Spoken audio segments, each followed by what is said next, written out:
Let's get some kills with the brand new Nexus Pro X.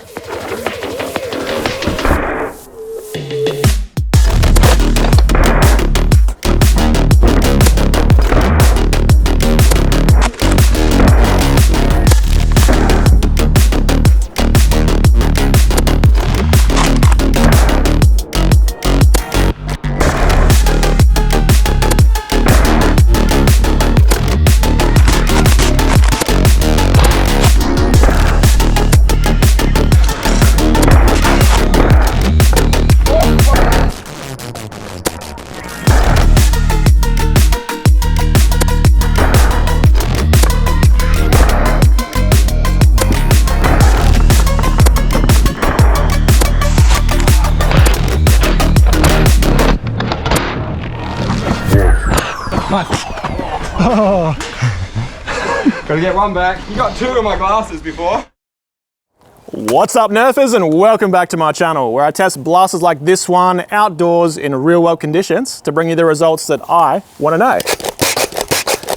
This, in case you've been living under a rock, is the new Nexus Pro X. It shoots 200 feet per second straight out of the box and even comes with two types of Nerf rifling, and it's sold on toy store shelves in the USA at Walmart for only $50 US. I think that makes this a very accessible blaster to new people to the hobby, and it will bring a lot of new players into the hobby over there. But if you live outside of the USA, like here in Australia for example, you'll be spending 180 kangaroos to import one of these things. Thankfully, this one here was sent to me thanks to Frontline Foam in the USA as a special request. I had to message them to get one of these. The post-it notes they stuck on the box aimed at Australian Border Force were absolutely hilarious. But anyway, check out Frontline Foam at the link down below as a special thanks for sending this to me. Now, I absolutely think this thing's worth $50 US. You get a lot for that money, but is it worth more than that? I'll answer that question today, along with a bunch of others as I put it through its paces in a chrono test, maximum range test, and accuracy test. But first, an overview of this thing, starting with the build quality. For overall build quality, the NPX is made of quite solid injection molded plastic and has minimal flex side to side. I'd rate it above an X-Shot long shot, but below the Worker Seagull in terms of how solid it feels in the hand. The front grip has a heap of side to side wobble, but if you undo the 4 screws on it and put your own grip on, pretty much all of that wobble goes away. So the problem there seems to be the low quality included grip itself. The AR style rear grip has a slight side to side flex, but again, if you remove it, you can add a real steel AR grip instead. Just note that this is far too narrow for an airsoft AEG motor grip, so you will need to use the real thing, which I imagine is much easier to get your hands on in the USA. Now, the stock can collapse itself if you push too hard on it, just like the original Nexus Pro. Kinda weird they didn't fix that, eh? Under the prime weight of the stock spring, you shouldn't have any issues. But for those of you who might upgrade this, you might want to work on fixing that. The buffer tube itself seems to be the culprit because swapping on my own stock didn't solve the issue at all. In fact, it was even worse and collapsed easier with a proper stock attached. I saw one user try to fix the included stock with a PVC pipe, but afterwards they couldn't get the stock back off again due to the hook-shaped locking lever inside of it. So if you try to fix it using some pipe,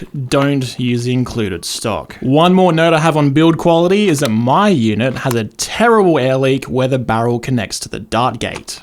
It doesn't seem to be affecting my stock performance. I'm getting around 200 feet per second out of it like everyone else, but it's definitely something I'll be fixing as part of my future 300 feet per second mod guide. Included in the box, you get 2 forms of Nerf rifling, both a P-car and a B-car. The P-car has 6 rifling grooves and the B-car uses plastic bearings, and what these do is add spin to your darts as they leave the barrel, increasing accuracy. Because the barrel's concealed within the plastic muzzle, these attach by friction fitting into it. But they're also compatible with standard 16mm Nerf barrels that every other blaster in the hobby uses. The Nexus Pro X, on the other hand, won't take other styles of Nerf rifling without modification. Up above the barrel, there's storage for the one that you aren't using, or you could even use the included holder attachment on the side Picatinny rail. Though I'm not sure why you'd swap between them, because I'll be testing which one works best later on in the video. The included darts are AF Pro pros, and because Dart Zone constantly use the motto #1 darts period, I think it goes without saying that I'll be comparing them against worker heavies in both my range and accuracy test later on. I think it's only fair when you make such bold claims like that. Aside from the build quality issues I've already mentioned, there's one major elephant in the room that might be a deal breaker for a lot of you, and that's the very low positioning of the barrel relative to the top rail, also called height over bore.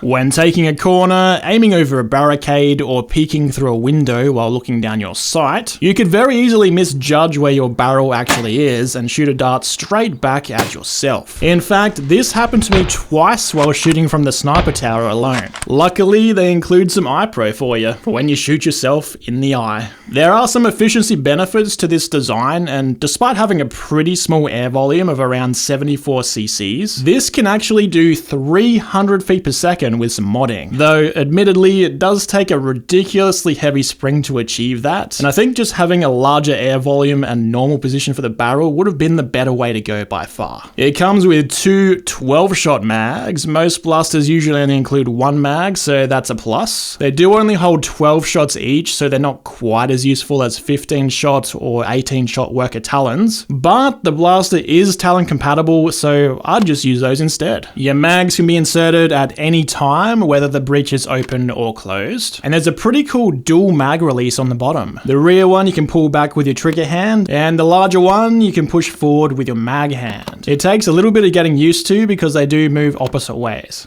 The prime weight feels similar to my 300 feet per second Slinks and Apex prime blasters. You can easily prime it with one finger, but it does have a very short prime, which kind of explains the comparatively low 200 FPS performance, but it does make it a little faster to rapid fire. Speaking of rapid fire, the Nexus Pro X has slam fire. If you want to gain a little rate of fire in exchange for throwing all accuracy out the window, you can hold the trigger down and go to town on that front grip.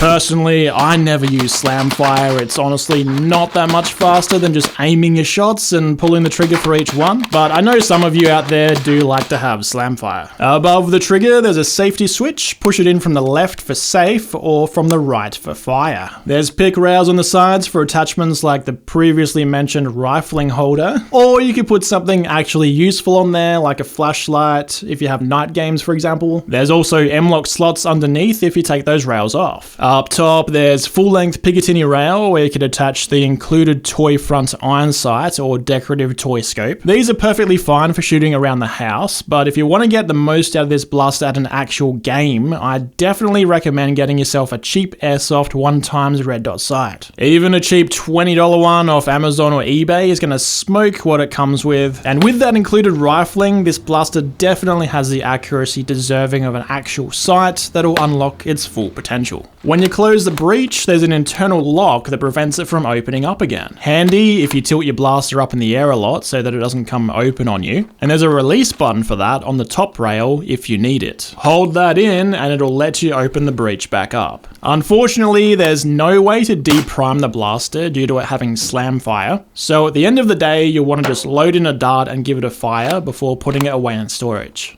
On the included stock, there's a sling point at the back, threaded inserts for additional sling points, and you can also open up the back of the stock to store your tactical M&Ms or the tiers of flywheel users. By removing the stock entirely, you can undo a screw on the buffer tube and twist to gain access to the spring or add tuning spaces. That'll be something I cover in my mod guide. For today though, I want to see how it performs straight out of the box, starting with a chrono test. Okay guys, first up I'm going to chrono test without any of the rifling. I suspect this will probably get the highest result. It's just going to use the 12 dart mag full of AF Pros. 196, 194, 191, 195, 195 duplicate, 195 duplicate or triple. 196, 188, 196, 191, 194, 195. That's all of those. Let's chuck on the B car. I reckon this will have the second highest velocity. Another 12 shots.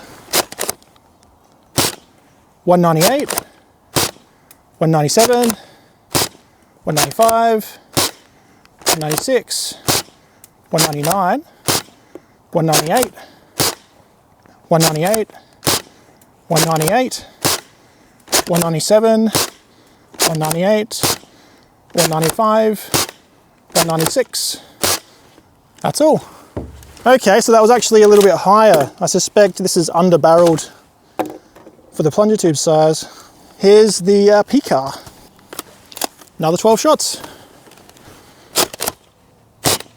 188, 181, 188, 178, 177, 183, 186, 183, 184, 185, 185 again, 181, and that's all 12 of those. So the P car had the lowest, then nothing, and then the B car was the best. Over the Chrono with no rifling, it averaged 193 feet per second. With the B car attached, it actually increased to 197. And then with the P car, it dropped to 183. This tells me the stock barrel is actually too short for the blaster, and the B car is acting like a barrel extension, increasing the velocity by 4 feet per second. The P car, having a lot more friction on the darts than a B car, didn't have the same benefit, and instead lost 10 feet per second. So because the B car performed the best in the Chrono Test, that's what I'm going to have attached as I move on now to the maximum range test. Remembering that there's a 200 foot or 60 meter range claim on the box, let's see how far it actually shoots. Now, worth mentioning as I walk out to do the range test, I need to have this stock fully extended, otherwise it's completely uncomfortable to use this blaster because it's just so short. I've got 5 of each dart alternated in the mag. Of course, I'll shoot from this fence, which will be my laser rangefinder target once I find all the darts. Let's see how it goes.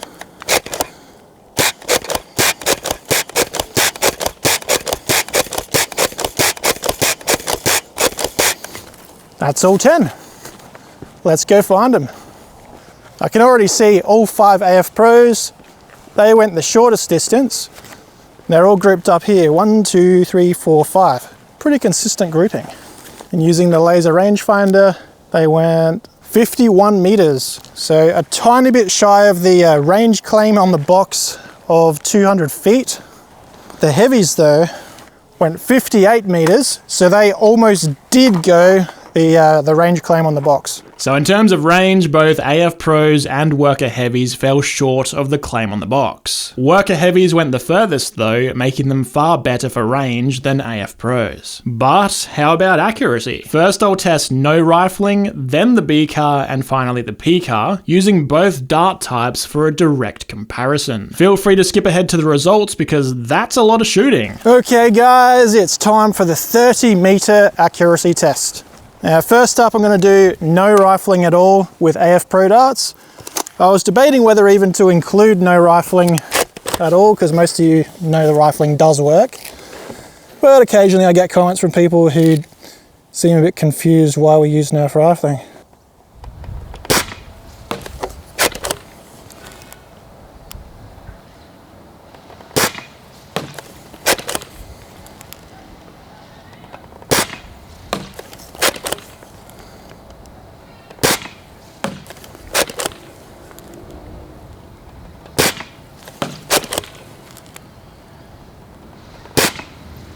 That missed entirely to the right there.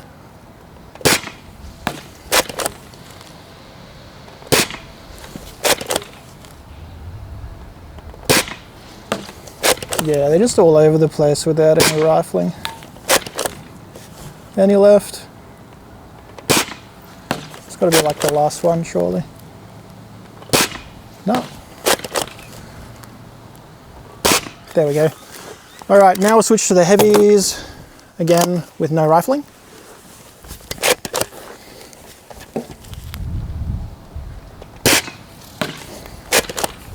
Aiming at the exact same spot.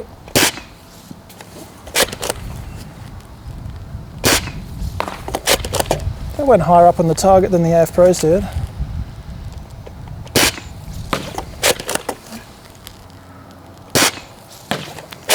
Still not great though.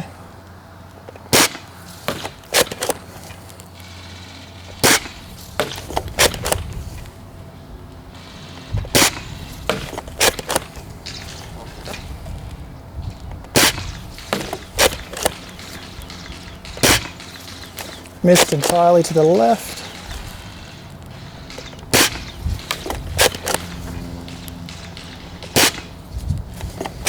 Missed to the right, so greater than a meter spread on those.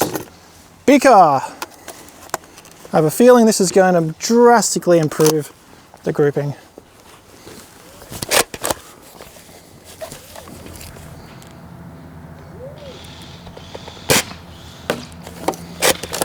Nice and central there. Yeah. Oh, night and day.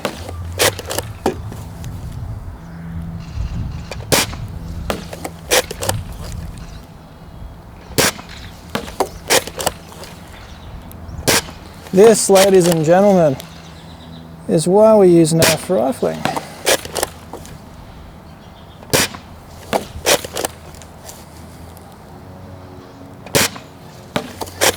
Even ones with plastic bearings like this one, major difference. All right, heavies, you're up.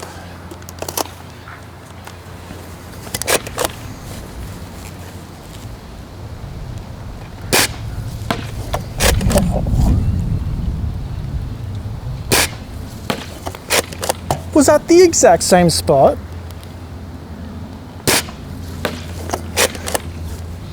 They're also much easier to see because they're yellow. One of the downsides of AF Pros.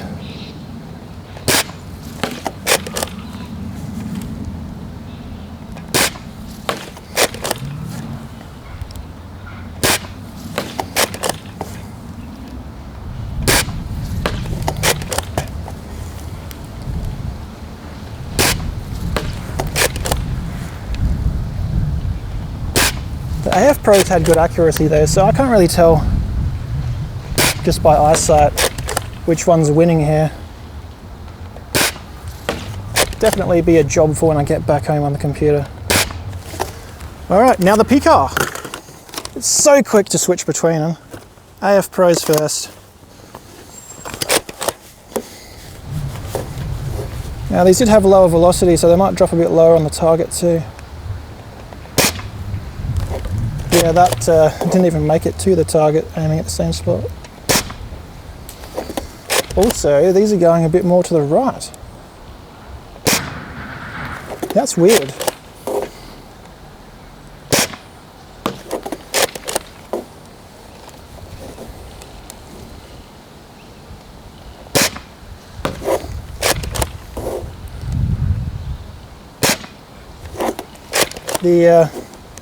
The P-car definitely seems to be worse than the B-car, at least with AF Pro dots.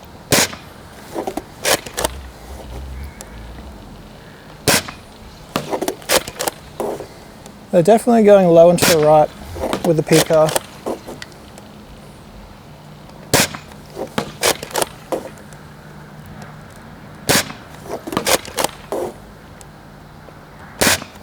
All right, now the heavies.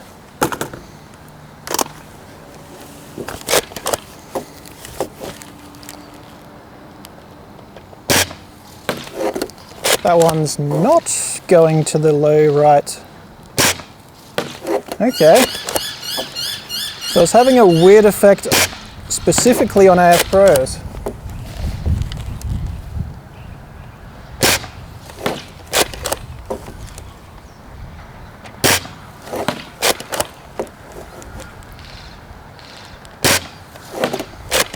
Perhaps it's giving them too much spin, or not enough spin. I think is more likely than too much.